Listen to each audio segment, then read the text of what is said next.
This is the Horse Radio Network. This is episode 497 of the Dressage Radio Show, official podcast of the United States Dressage Federation, on the Horse Radio Network, brought to you by Kentucky Performance Products and Total Saddle Fit. For our first USDF episode of 2019, we will talk to Eliza Sidner-Rom about the Dressage Foundation and all their wonderful grants. After that, we will be joined by Bill Warren and Bill McMullen to go over the new USDF tests.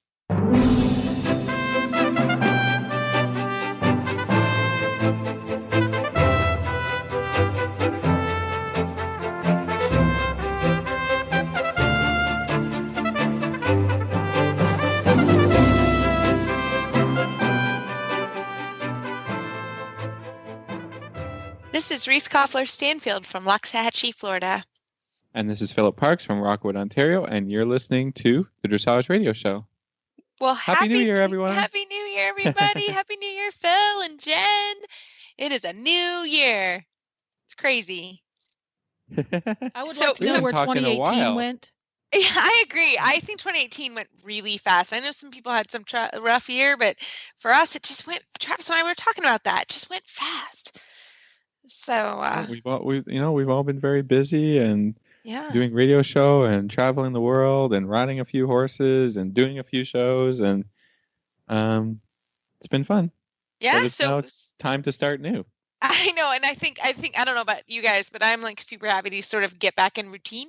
Like, let's just get back into not holidays. We had a wonderful holiday season, and it's just ready. I'm ready to ride some horses and get her done. So it's fun. So Phil, I got to ask, what's your New Year's resolution?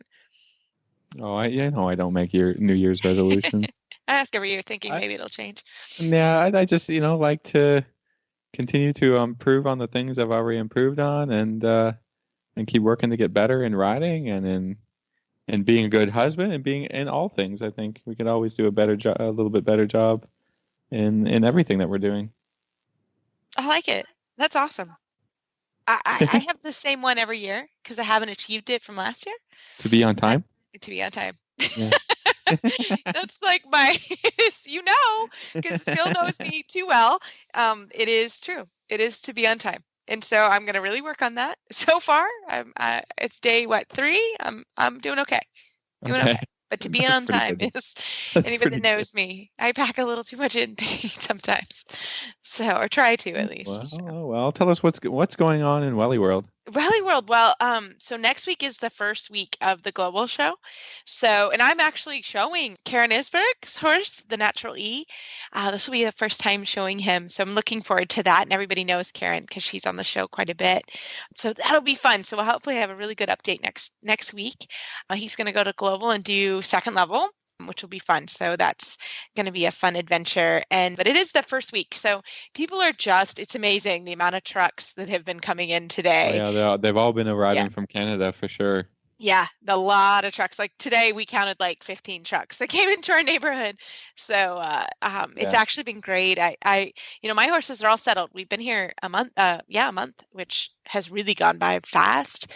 And so we've been here and we're settled, which is quite nice. So my boys are sort of ready and ready to rock and roll. So all is well in that department. And we've been training already and sort of getting organized. So things were quiet over the holidays here, obviously kind of settled down a little, but it is full steam ahead. So I'll have a really good report next week. How does that sound? So that's well, I think 8 weeks of CDIs is beginning, and I'm really anxious to see results and see how people are doing, and see some video online of horses from last year and people with their new horses. And 2019, it's a Pan Am year, so it's all that kind of excitement going on. This is going to be good.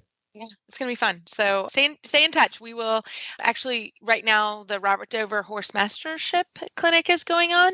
And I'm super lucky. One of the perks of what we get to do sometimes with the Dressage Radio Show is I'm going to go interview 18 kiddos, actually all ranges of juniors and young riders, over the weekend. So that should be super fun. I'll pull one or two of them to come on, but they're kind of doing a mock interview.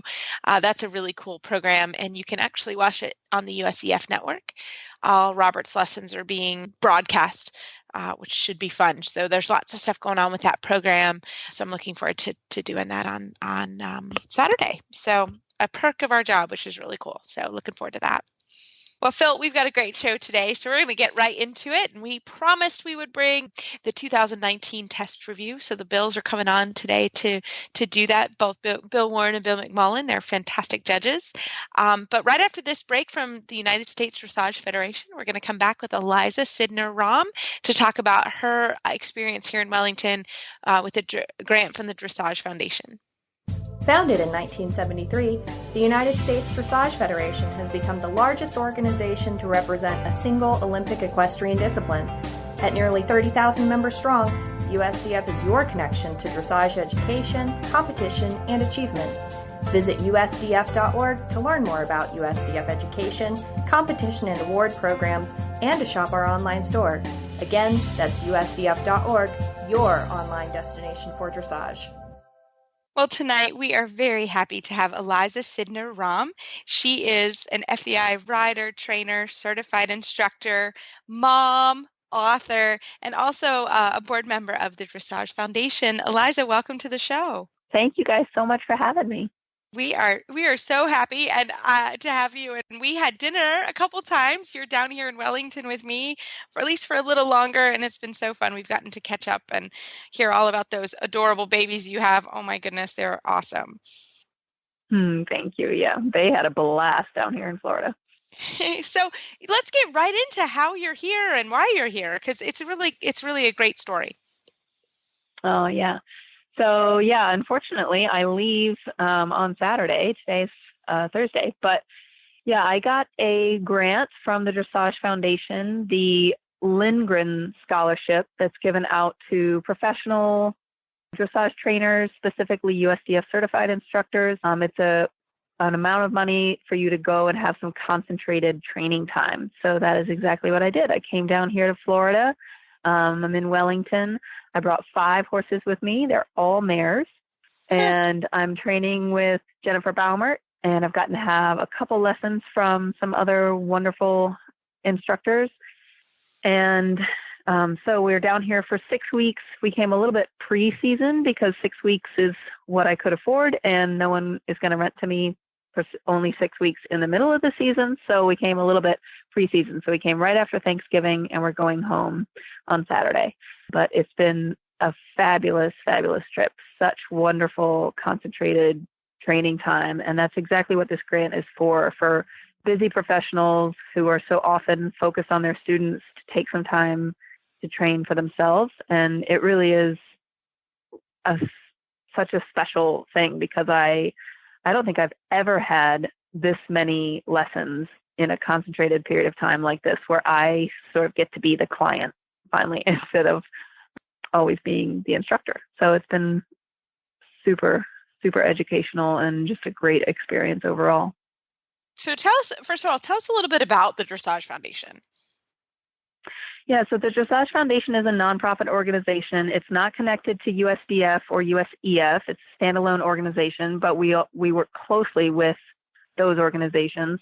And they offer grants and scholarships of all kinds to all different types of riders, junior young riders, adult amateurs, professionals. And you can visit their website at www.dressagefoundation.org. And they raise money from really wonderful donors to provide these grants and scholarships. So, like I said, for all different kinds of riders, they just handed out gifted fund scholarships, which is a fund first conceived by Carol Lavelle, who rode the horse named Gifted. And these are smaller grants that go to adult amateurs to go train. So they just handed out, I think, 11 of those for 2019. So 11 lucky adult amateur riders are going to get to take some really concentrated time and work with a trainer of their choice. They have other awesome programs like the International Young Rider Dream Trip, where we send 4 advanced young riders to Europe to watch the Aachen competition every summer. And they get to sit down and chat with judges and top competitors like Carl Hester or Isabel Wert or our top U.S. riders, and chat with them about everything from their rides that day to the training to young horses to vet issues to anything they can think of. So that trip is another amazing thing offered by the Dressage Foundation. And I was lucky enough to get to do that one when I was a young rider. And then they have quite a few other scholarships available specifically for GMOs to get some scholarships to put on a clinic or event. So yeah, it's just a wonderful organization. And unfortunately, it's not as well known as we need it to be, because I think a lot of people get confused whether it's like part of USDF, or they think, well, I know they have these big grants for, big name trainers, but they don't have anything for me. And it's not true. If you go on the website, there's a grant out there that you could apply for. Eliza, tell us a little bit about the application process. Is it arduous, difficult, or what is that situation? Yeah, the website is quite good in laying out what each grant or scholarship requires in terms of an application, but most of them require that you write a short essay, it can be less than a page, about why you feel you should be chosen for this grant. And usually you need to get a couple letters of recommendation from people within the industry, and then you need to submit a budget for what you plan to do, whether that's to go training for an extended period of time, or to take a bunch of lessons throughout the year, or like there's one fund for breeders.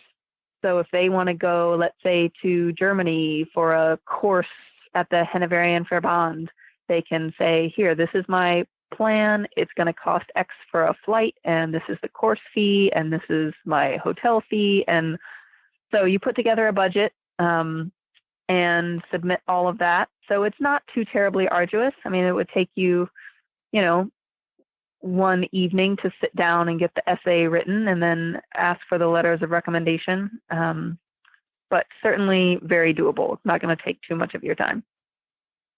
That's fantastic. And they really are. Both Eliza and I have gotten grants, and it's also one of those organizations, if you don't get it the first time, maybe try again the next time, because that happened to me. Absolutely. I didn't get one, and I was able to also win the Lindgren Scholarship a couple years ago, and I just reapplied and just went ahead and did it, and it was fantastic, and I was thrilled to have done it. And it really is a great program. So tell us a little bit about what you've been doing for the 6 weeks you've been here in regards to training. Yeah, so I've been training with Jennifer Baumert, who is a wonderful FEI instructor and rider, and also a USDF certified instructor. I've known and trained with Jen on and off since I was a teenager. Actually, Reese, your sister, and I think we're working students together when we were like 14. That's the first time I worked with Jennifer. So I've worked with her on and off over the years, and she's just a wonderful instructor and mentor for me. And so I knew I would do well in her program. It's always a little nerve-wracking to come down for a big chunk of time and make such a big commitment like this. And you really want to be with someone that you trust 100% and know their system. So I was excited to come work with Jen. And she works very, very closely with Debbie McDonald down here in Wellington. And so that was another draw, that I would get to watch the training with Debbie every day, which I have, which has been awesome. So I brought 5 mares down. One is Flipside, who is an 8-year-old Hanoverian mare. She's owned by a syndicate, the Flipside Group. And I own part of her, and she's my special up-and-coming superstar, I hope. So she is the one that I got the grant with and who I've been focused on the training with, but then some of my other clients also wanted to join in on the funds. So I brought 4 other mares, and they happen to all be mares. I don't exclusively ride mares. I don't have anything against geldings, but they happen to all be mares, which is kind of fun. So I have 4 mares at a farm in little ranches, and then I have my mare, Flipside, her nickname is Flo, here at Betsy Giuliano's beautiful, beautiful facility, Haven Safe Farm, which is in the same subdivision. The 2 farms are just a mile apart, but I couldn't have all the mares at Betsy. So I have my mare here, and the other one's just kind of across the street. So I've been having a lesson from Jen every 4 days a week on Flo, my main horse. And then my clients' horses, I've been getting to ride with Jen 2 times a week per horse. So that means 3 lessons a day, 4 days a week. So that's been pretty awesome. 12 lessons a week. I cannot remember a time when I had that, even when I was a working student. I don't think I had that many lessons. So it's been great. It's been intense, but it's been great. And two of my clients who own two of the other mares got to come down and have lessons as well. So it was super fun to get to watch them be taught by Jen. It's always very interesting as an instructor to see other people teach your students and get stuff out of that. And then just getting to watch all the other training is also what I was super excited about. And it's been wonderful getting to see Debbie McDonald teach. Kathy Connolly is based here at Haven Safe also.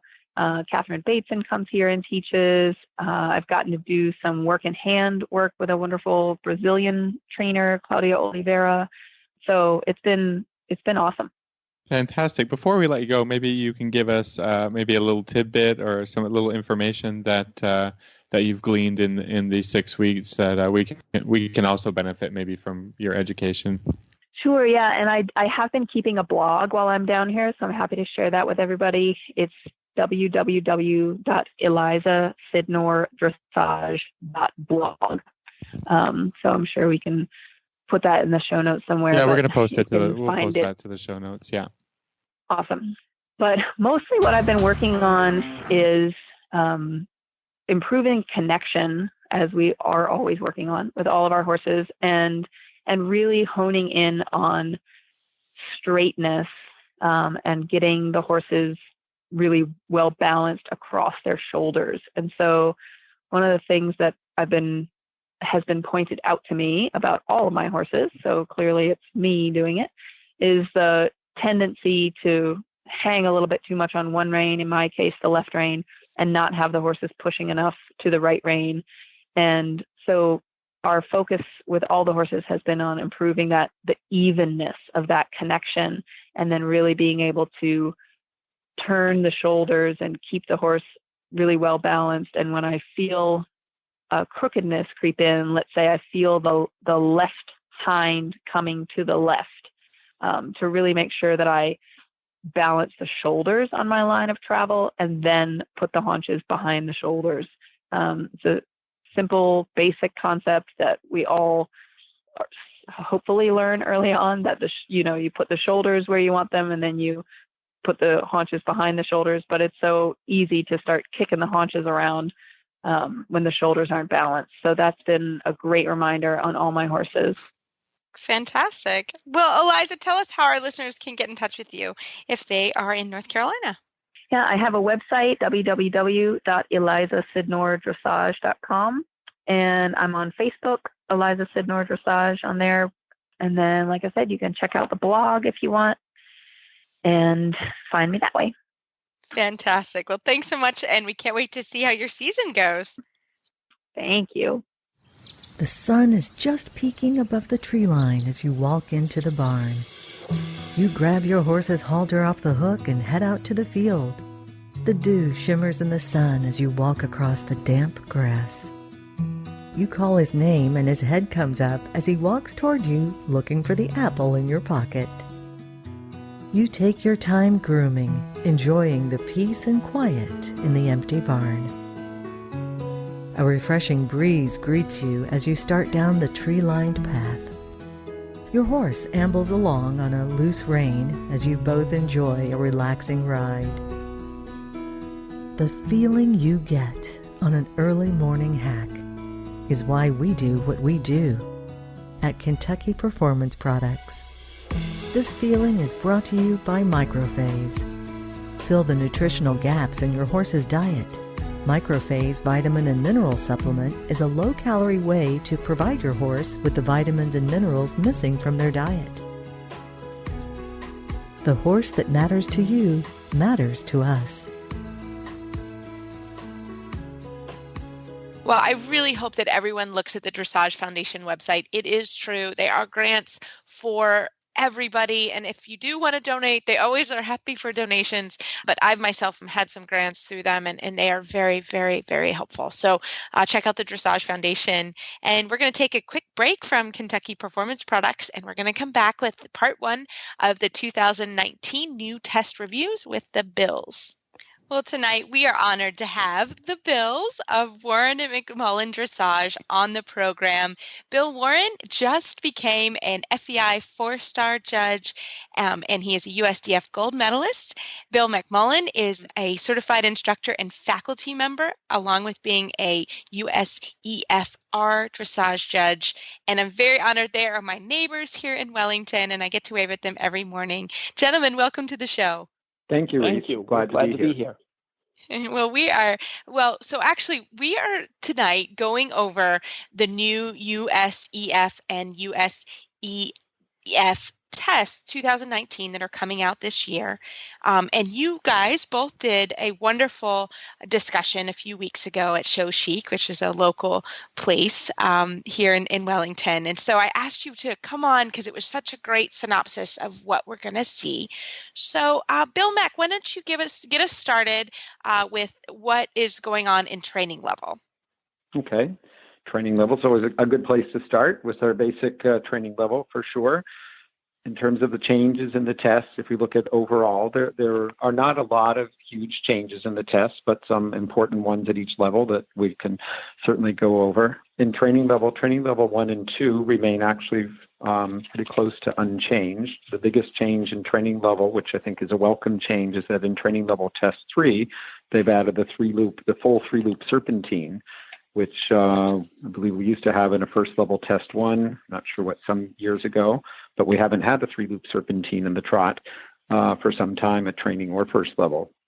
So I think it's a really welcome addition, and I think it's really helpful for riders, especially as they get to training 3, where they are on the cusp of going to first level, to be able to make these changes a bend required through the 3-loop serpentine.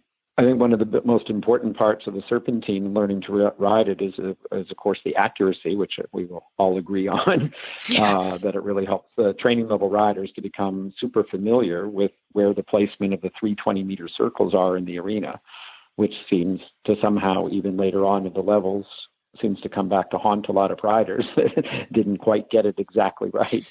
And I think this placement of where you cross the center line at the 20-meter circles is the big part of that. A lot of people have this preconceived notion that they cross at I and L, but I and L are only 18 meters from A and C, which would make then the middle loop ends up being then 24 meters, so not real half circles. So I think that's really important that they understand that the 20 meters is 2 more meters in from I and L on the center line, so they cross at the right place. So the straightening over the center line to make the change of bend is important. And then the other part of riding the serpentine in the correct circles is, of course, that they don't end up in the corners, especially on the last loop, which is a typical problem we see as judges sitting at sea, that often in serpentines, whether it's the trot serpentine or later on at second level when we have counter or canter serpentines and so on, that people often on the last loop very much end up in the corner instead of finishing it as a real half circle coming to the end at C or A, whichever direction it goes. Anyway, I think, again, a welcome change to have the serpentine there to increase the suppleness in our horses and the accuracy and understanding in our training level riders for going on through the levels. Fantastic. And Bill Warren, we also see a stretchy circle in training level. Can you talk to us a little bit about that? That's also a hard requirement in training level. It is, but again, I think it's a good exercise for riders. I mean, obviously it's beneficial to the horse only if it's done correctly, but I think it really is a good exercise for riders to be able to understand how to correctly stretch a horse. And I think one of the big things that happens is that riders, in a way, try to throw away the reins and get the horse to go long and low, and also give away the geometry, give away the balance and bending of the circles. So really what happens is more of a loss of balance, and the horse just becomes longer on the forehand, but that's not really what it's intended to be. But as Bill already talked about, the geometry of the serpentines, I think,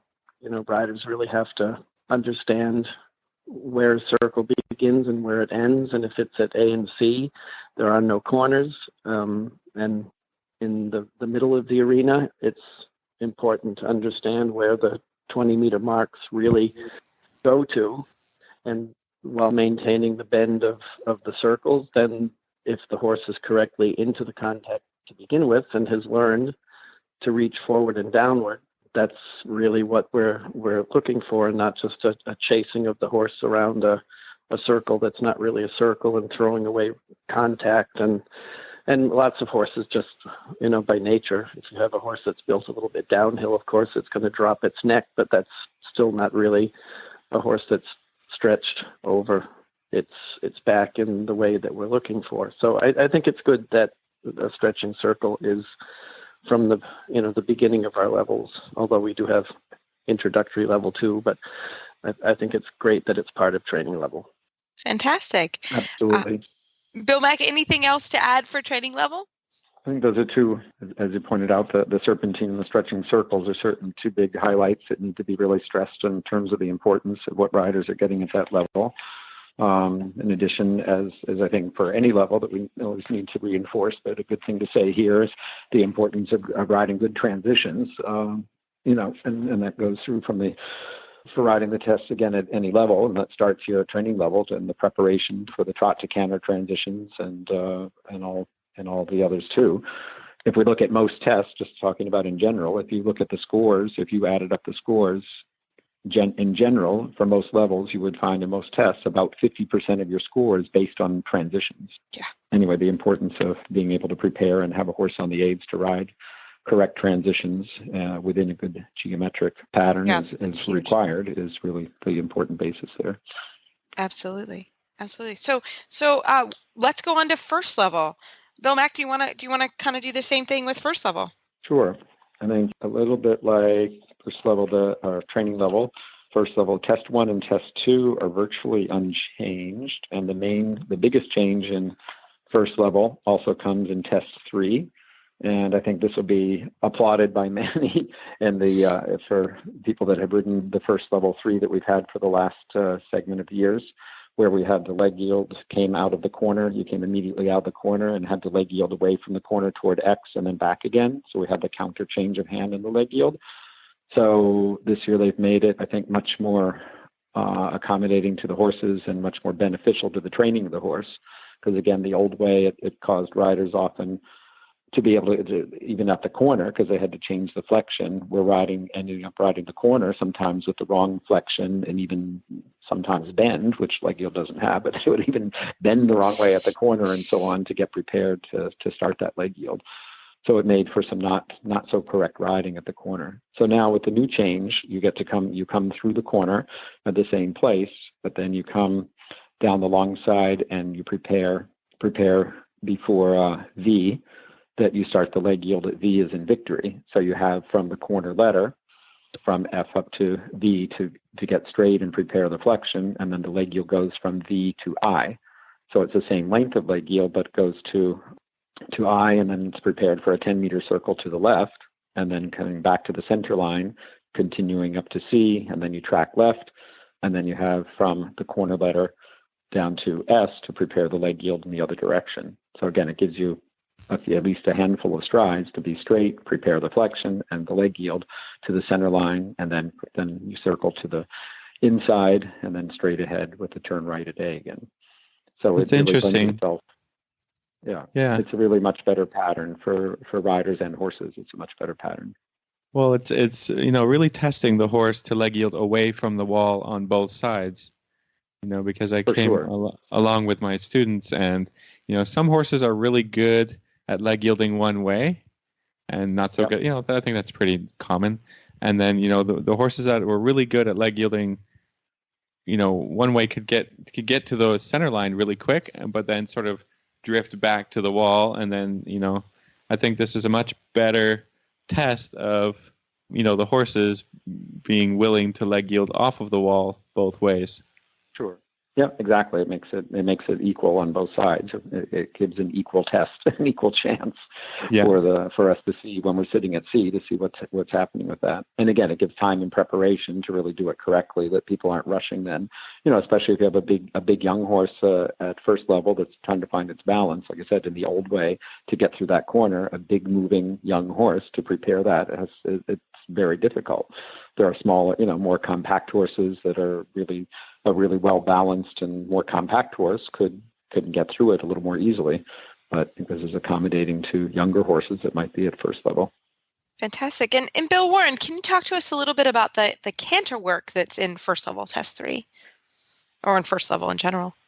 Well, I think the biggest change, and Bill, you can tell me if I've missed something, but I think the biggest change is how they developed the single loop in first level test 3, which it came from a lengthening in canter, and at times certain riders and horses had trouble then coming back from the lengthening and then being able to prepare with enough balance to then get easily through the single loop, because obviously Bill already talked about how important transitions are, and the lengthening and coming back is a transition, but lots of times riders were unsuccessful and then had to run right into the serpentine. So now it starts the single loop pretty much from the beginning of the canter, and then the lengthening comes after it instead of before it. So it gives riders a chance to maneuver that line in a better balance.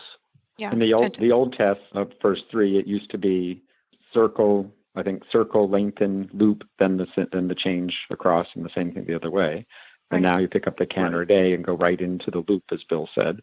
Then the circle balances them better. The 15-meter circle balances to set up for the lengthening, and then the coming back at V, and then the diagonal for the change of leads for the trot, and then the same thing the other way. So they're a little bit more balanced. As you said, they're not coming into it from the lengthening, where a lot of horses then end up being maybe a little bit on the forehand and having trouble to balance to hold the balance that they need for the counter canter loop.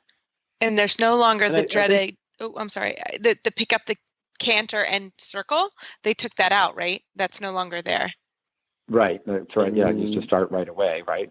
Yes, and it was dreaded. Instead of starting the canter at A, right into the circle, correct. Okay, everyone hated that, and no one wrote that well. Almost nine times out of 10, people went to the corner. Yeah. Nobody made it the 15 meter. As soon as they cantered at C, if I think it was at C, then they were in the corner and then kind of trying to make up for where the 15-meter circle goes. So it was never placed right or the right size. Yeah, I'm not going to say I did that ever. I read that test and thought, yes, that's out of there. So that's a nice improvement between the trot work and detail. Yeah. Yeah, no, absolutely. That's the detail that you guys are both, stressing here, that, these are, there are some helpful things that, the test, that was looked at and made some adjustments. So that's fantastic.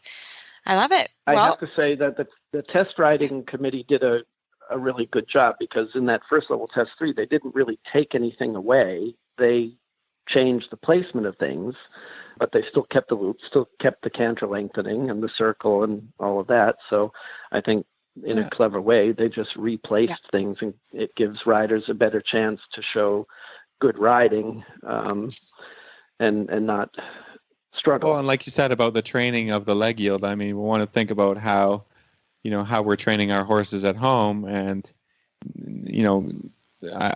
for me, it's a little bit rare to do leg yielding in a zigzag pattern, because I think about leg yielding as connecting the horse from your inside leg to the outside rein, and a zigzag doesn't really, going back and forth, it might be a test of difficulty or willingness of the horse, or even to look at the horse whether he's even on both sides. But I don't think that's necessarily helpful for, like you said, young horses and big moving horses and horses at first level to be concentrating on a movement that is not helping the training. I think it's I don't know. Exactly. From my perspective, it's about developing the horse towards an FEI horse, and not necessarily about doing a back and forth trick. For sure. Exactly. No, I agree. That's well said. Yeah, because it sets it up, as I said, you leg yield to the center line and then immediately the 10-meter circle.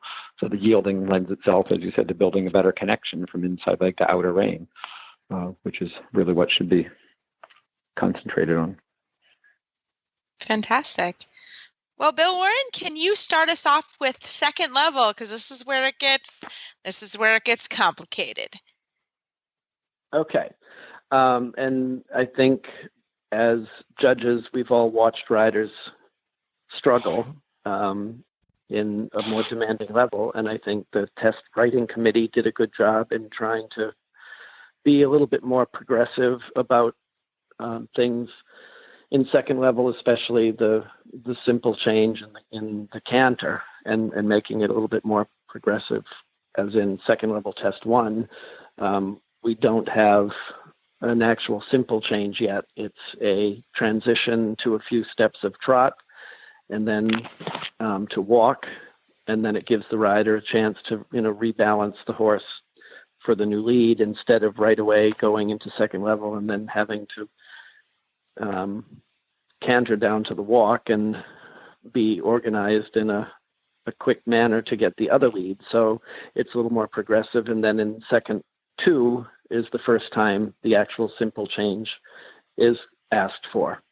And it's really important, not just that one movement, but shoulder in and travers, the first movements that or lateral movements that are shown in a test. And that's where the hind legs have to develop further engagement in order to then take weight into collection.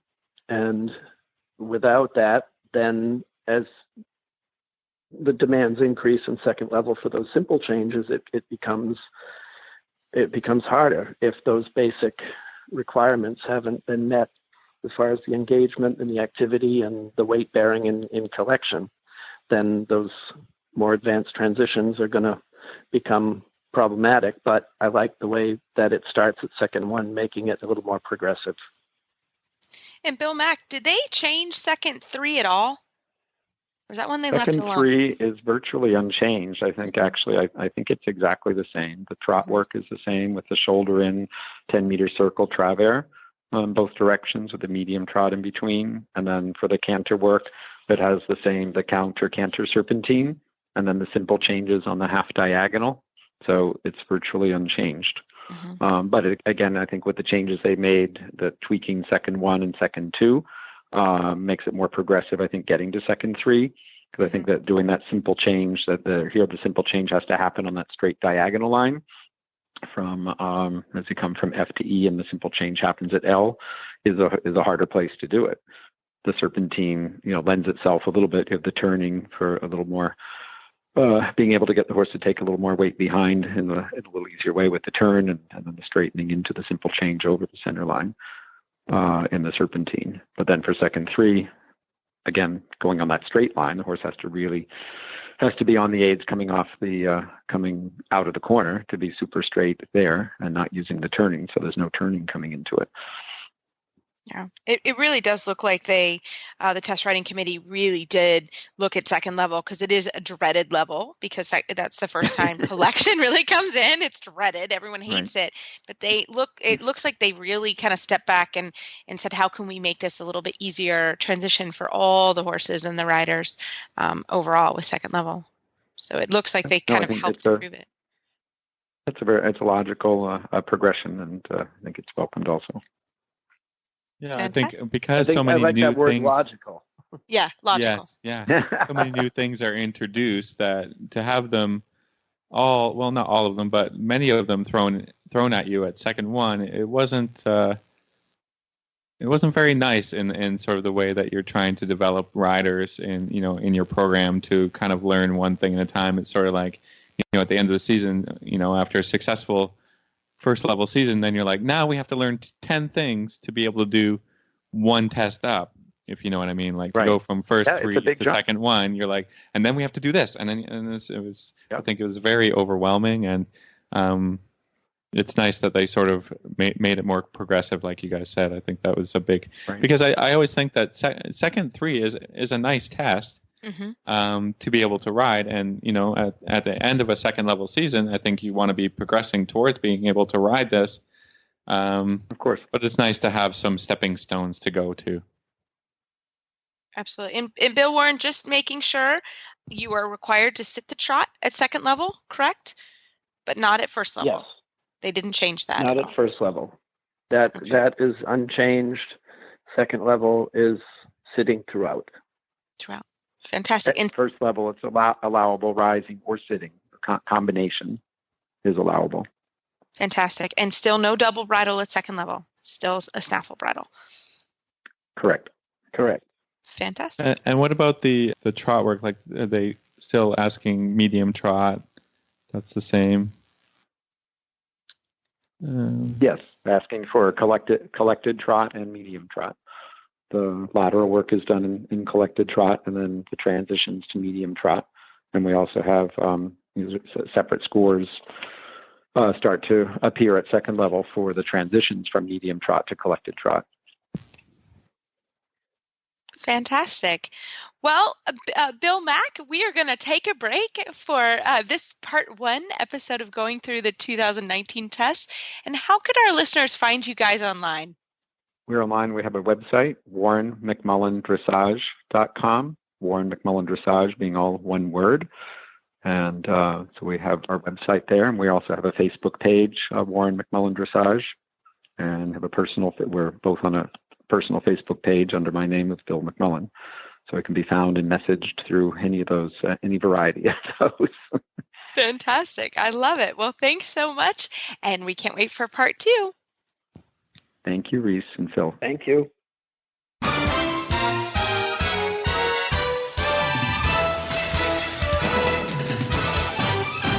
This week's dressage training tip is brought to you by Total Saddle Fit, home of the shoulder relief girth at TotalSaddleFit.com. So, hey, Jen, you asked us a question that we think Total Saddle Fit can help. Yes. What was your question today? Between takes earlier today, I was quizzing you. Have you ever had a horse that bucks because of a pinchy girth? And they were coming from the other end were 2 resounding yeses. So I think we were both kind of laughing as well. Yeah, we were laughing. On the inside. I felt a little bit humiliated. You've had that Thank you very happen much. before. So if your horse bucks during certain types of movements or certain things that you're working through, that can be instigated by a girth that doesn't fit properly. Expound, please. No, it's true. It absolutely is really true. So everybody knows that Justin at Total Saddle Fit is fantastic at saddle fitting problems and girth fitting problems. And we have tested and tried and true the Total Saddle Fit girth line. Phil and I have tried all of them. And we both said, yes, we have had pinchy girth problems. We've had horses buck from pinchy girths. But truly, Phil and I have had really, really good success with the girth. And Jen's horse is changing a lot. He's getting fitter. He's getting a little bit leaner. So I suggested the Stretch Tech shoulder relief girth. I would give it a try. Again, they have switchable liners, which are great for Florida or other climates. The money back guarantee. I mean, that's what I said. It's just like, order it, try it. It doesn't work. Like your horse is still bucking. You've lost nothing. Yeah, you've lost nothing because it's 110% money back guarantee that covers the cost of the delivery. So, what do you got to lose to give it a try? I think, horses that buck, they sort of, if a horse, you've been riding a while and then it starts to buck, you have to look at all kinds of different issues. But saddle fit and girth fit are 2 big ones that I try to identify and fix right away because it can be a pretty simple fix with a new girth. And kind of safety is so important. Yeah. So absolutely. No brainer. And Justin at Total Saddle Fit will do a fantastic job. And he's really good at answering questions. So TotalSaddleFit.com. And Jen, you also have our Total Saddle Fit tip of the week, and we don't know it. So it's a little dealer's choice tonight. That's right. I'm going to surprise you. Jen really likes doing this to us. It's like her. I like it too. I think it's pretty fun. I don't like the surprise as much, but Phil and Jen really like it. So here we go. Jen, what you got for us? You love us a challenge. This one comes from a Facebook message that we got. Reese and Phil, I have a young dressage horse who is off the track, so I'm guessing he's a thoroughbred.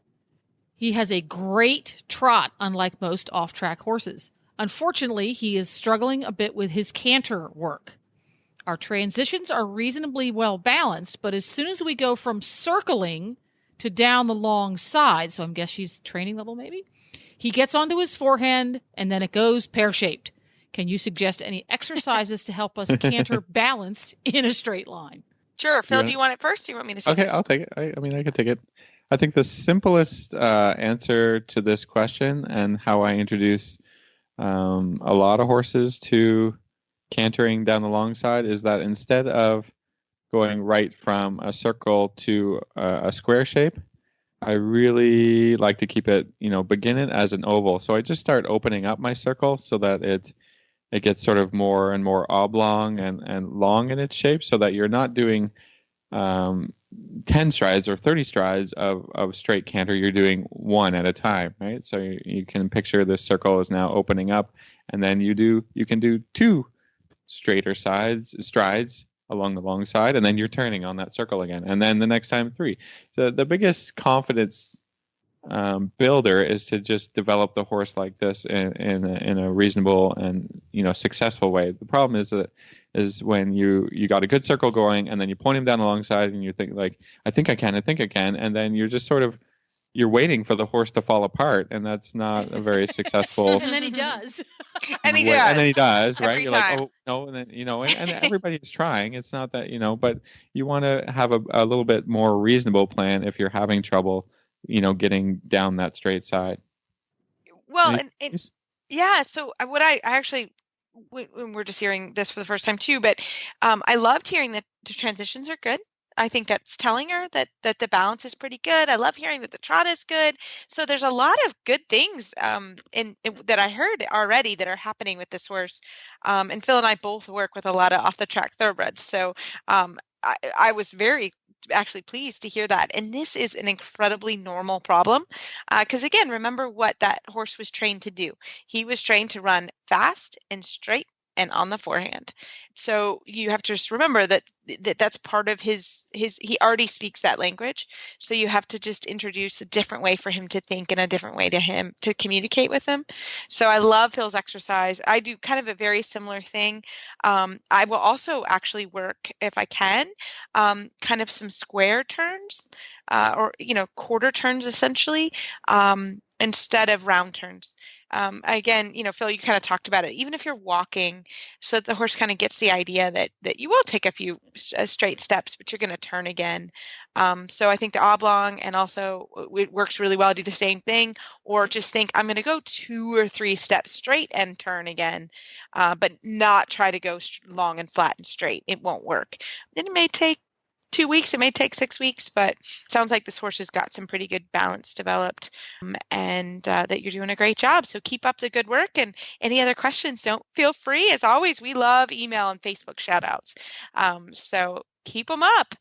And everybody, what a great show for 2019. Again, Happy New Year. And the United States Dressage Federation is your connection to dressage education, competition, and achievement. Visit USDF.org for more information. That's www.usdf.org, the online destination for dressage. You can find our show notes and links to today's guests on our website, dressageradio.com. Like us on Facebook, just search Dressage Radio Show. Follow us on Twitter at Horse Radio. My website is maplecrestfarmky.com, and my email is reese@horseradionetwork.com. You can find me on Facebook, or my email is philip@horseradionetwork.com. I'd like to thank our sponsors this week for allowing us to put on a show.